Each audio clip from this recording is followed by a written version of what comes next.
Listen carefully, because what you're about to hear completely changes everything you thought you knew. This wasn't just about money, this was about control.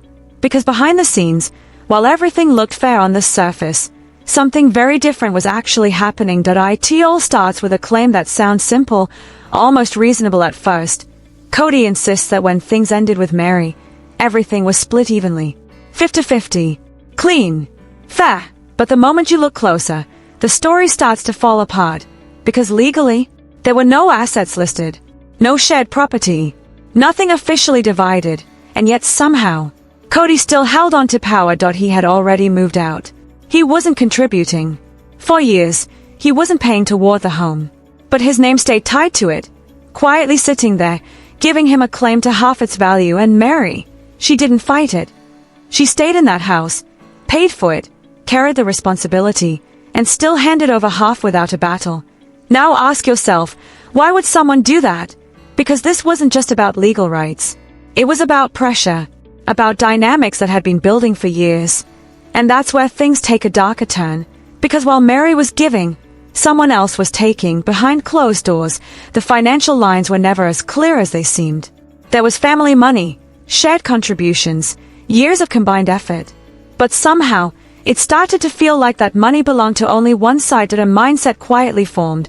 My money is mine, and everything else is mine too. And Meri, she was being pushed further and further out of the picture. Then comes the land. Coyote Pass. This is where everything should have been straightforward. Equal shares, equal ownership, a clean split between everyone involved. In fact, that was the original plan. Kody himself had agreed to it. He even suggested selling and dividing everything equally. At the time, he needed the money. The pressure was on. A new house, massive payments, financial strain creeping in. So the agreement was made. Or at least, it should have been.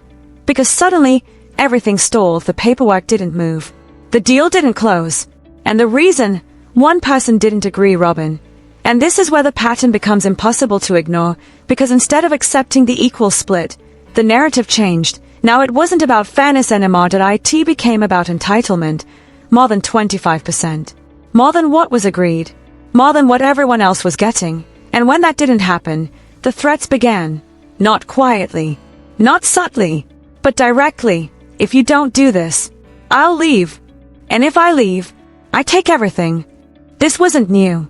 According to people close to the situation, this tactic had been used before.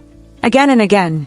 A way to maintain control, knowing exactly where the pressure points were, because Kody had one clear fear: losing Robyn. And that fear, it changed everything. Because suddenly, decisions weren't being made based on fairness, or logic, or even truth. They were being made to avoid conflict. Keep her. Keep the peace, no matter the cost. And that cost, it landed on Meri, because while all of this was unfolding, she was still expected to accept less money, less ownership, less recognition for what she had contributed. Even though the truth is undeniable, that property, that land, it wasn't funded by one person. It came from years of shared income, family effort, combined sacrifices. Even Meri contributed, despite not being listed on everything. So morally and financially, the idea that it belonged to just one side, it doesn't hold up. And yet, that's exactly how it was being framed. But then, something even more shocking comes to light: the money from Meri's Vegas home, the equity she gave up so easily. It didn't just disappear. It was used, redirected, put straight into another house, Robyn's house in Flagstaff. And here's where things get uncomfortable, because Meri describes it as a loan, which raises a serious question. Was that ever made clear to the people financing the property? Because if not, that's not just messy, that could be a major problem. And now, that same money, the money Meri gave, the money she trusted would be respected, she's being pushed not to claim it back. As if it never existed. As if it never mattered. There was even an attempt to lock things down, to keep it quiet. But here's the truth no one can escape. You can't erase financial history. No agreement, no silence, no pressure can undo what's already been done. So step back and look at the full picture. Meri gives up half of her home without a fight. She contributes to shared property. She supports the system for years. And in the end, she's left with less. Meanwhile, others walk away protected. Christine made sure her situation was clean. She secured her share. She didn't leave anything uncertain. Meri trusted the process, and that trust, it cost her. Because while she was playing fair, the rules were quietly being rewritten, deals delayed, agreements changed, stories reshaped to fit a new narrative, and Kody, instead of standing by what was agreed, he followed the pressure. He backed the version that kept things calm, even if it meant contradicting what he had already said. Even if it meant bending the truth. So now the question isn't just about money. It's about intention. Because when someone blocks a fair deal, demands more than their share, and uses the threat of walking away to get it, are they really protecting anyone else, or just protecting themselves? And if someone is willing to go along with that, knowing the full story, what does that say about them? Because at this point, it's no longer confusion. It's a pattern. And once you see it, you can't unsee it.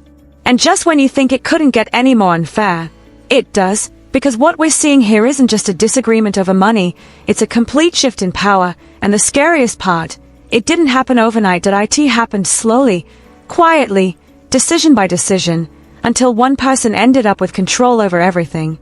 Now think about this for a second. If everything was truly equal, if everything was truly family money, then why does it feel like only one voice actually matters? Why is it that every time a fair solution appears, it suddenly gets blocked? And more importantly, why does Kody keep changing his story? At one moment, he agrees to split everything evenly. He even pushes for it. Says it's the smartest move. Says everyone should just take their share and move on. But then, something shifts. Suddenly, that same agreement doesn't exist anymore. Now it's being questioned, twisted, rewritten. And it's not hard to see why, because every time pressure is applied, Kody folds. Not toward fairness, not toward truth, but toward the one person he's afraid to lose. And that fear, it's costing everyone else, especially Meri. Because while all of this is happening behind closed doors, she's left trying to make sense of a situation that keeps changing. 1 minute, she's told she deserves her share. The next, she's being made to feel like she's asking for too much. And that kind of emotional whiplash, it wears you down. It makes you question yourself. It makes you wonder if, maybe, just maybe, you're the problem. But here's the truth no one is saying out loud. Meri isn't asking for more. She's asking for what was already agreed.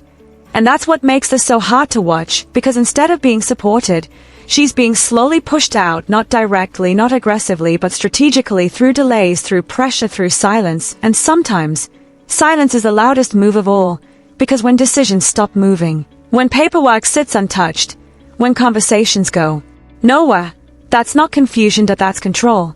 And while all of this is happening, another narrative is being built. One where Robyn appears to be the protector, the one stepping in, the one fighting for what's right, even going as far as suggesting she take legal action, even walk away from the marriage, all in the name of doing the right thing. But look closer, because the actions don't match the words. If this was really about protecting Meri, then why block the deal that gives her a fair share? If this was really about fairness, then why push for more than everyone else? And if this was really about doing what's right, why does it always end with Meri losing? That's the contradiction no one can ignore. And Kody, he sees it. He knows what was agreed. He knows what's fair. But instead of standing firm, he adapts. He shifts his version of events to match the moment.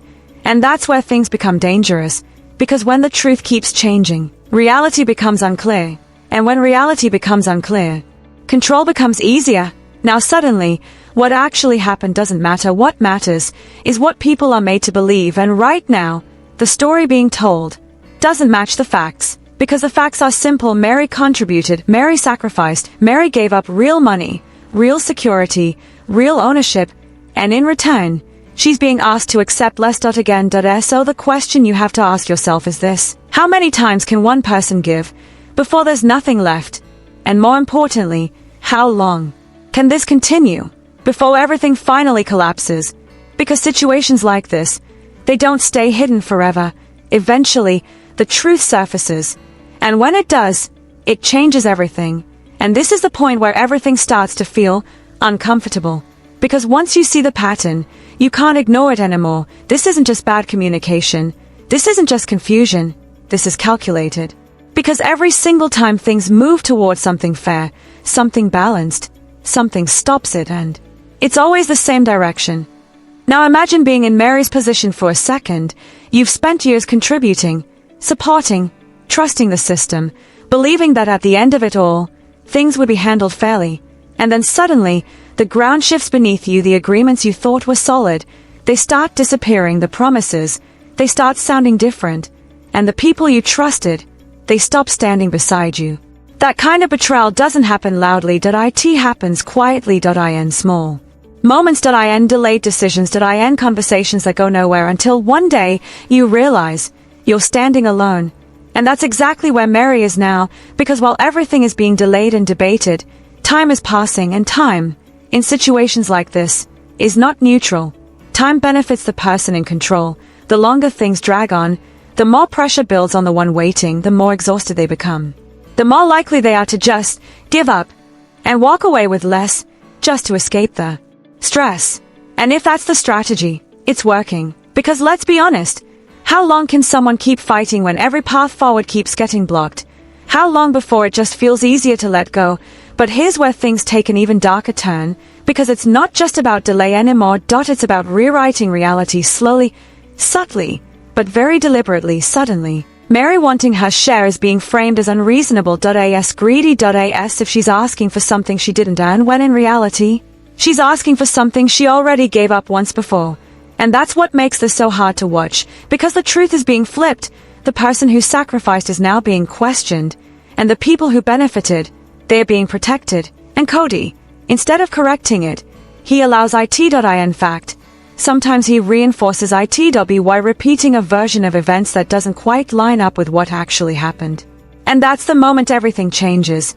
Because it's one thing to stay silent. It's another thing to actively reshape the story. And when that happens, it's no longer a misunderstanding. It becomes intentional. Now ask yourself this: why would someone do that? Why protect one side so strongly, even when the facts don't fully support it? The answer is uncomfortable, but simple. Because the cost of not doing it feels higher. Because standing up for fairness might mean losing something else, something more personal. And that fear, it's driving every decision. Which brings us right back to Robyn. Because whether it's direct or indirect, everything keeps circling back to her influence. The delays, the pressure, the shift in agreements, the emotional leverage. It all leads to the same place. And the biggest question is, was this always the plan? Or did it slowly become this over time? Because either way, the outcome is the same. Meri loses, and someone else gains more than they were ever supposed to. But here's the thing about situations like this: they don't end cleanly. They don't just quietly fade away, because when money, control, and emotion are all tied together, it always reaches a breaking point.